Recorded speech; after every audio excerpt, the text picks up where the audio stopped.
Thank you, Imelda. So it was really nice thanks for taking the time and to chat today. So we've been doing a few of these, been highlighting, different members and just talking about different, backgrounds and kind of history and, why you became a CPA and all that. And I actually want to talk a little bit more about your background. I actually moved from Mexico back in 2000, and I was learning English first. After a year, I wanted to pursue a master's degree. In Mexico, I had already earned a bachelor's degree in accounting, and I worked in public accounting for a year before moving to the US. When I was doing my master's degree at Walsh, at that time, GM recruited, and I was brought up as an intern.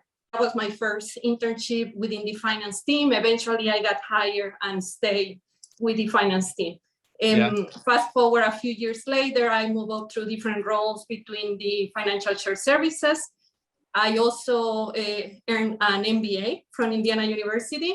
But at the time, within the controller staff, they were putting a lot of value in the CPA certification. In 2009, I decided to go for it. I was working full time. I had just had my second child. Being a working mother, it took a lot of dedication, discipline, hard work. And that was one of the biggest accomplishments I did of passing the CPA and obtain my license. By having the CPA, it gave me a leg up in being able to move to other jobs that otherwise I would have not been able to. So if I have to say, especially with me being an immigrant, Latina, and English is not my second language, I did have to work harder, to not only to earn degrees, but expand my experience. But I've been fortunate to have great leaders as well that supported my career. I'm currently volunteering with a couple of organizations that support college students.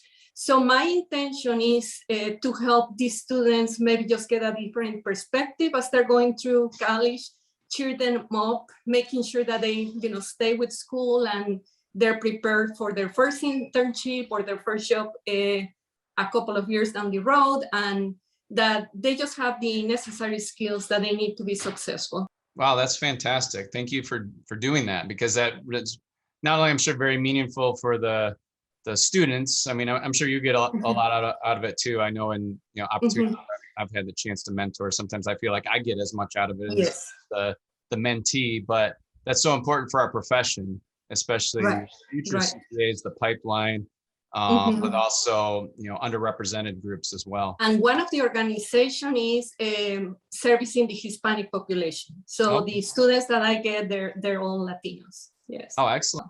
What kind of advice would you give to others who participate cross-culturally, whether it's with other countries or even in a diverse environment that you might have with your work team today?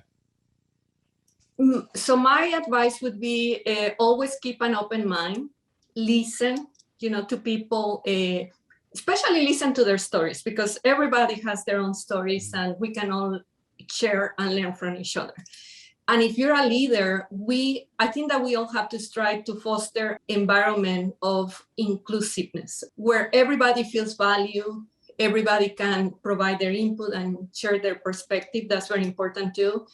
I've been in managerial roles for over 10 years. And one thing I always do, I like to get to know my employees, not just their strengths, but things where they can improve or where I can provide all the tools that they need to be successful at work as well. So that would be my advice as a minority, especially. Yeah, I like to once heard it called kind of a culture of belonging. You want people, everyone to feel like you belong to the team. You're all working together to achieve goals.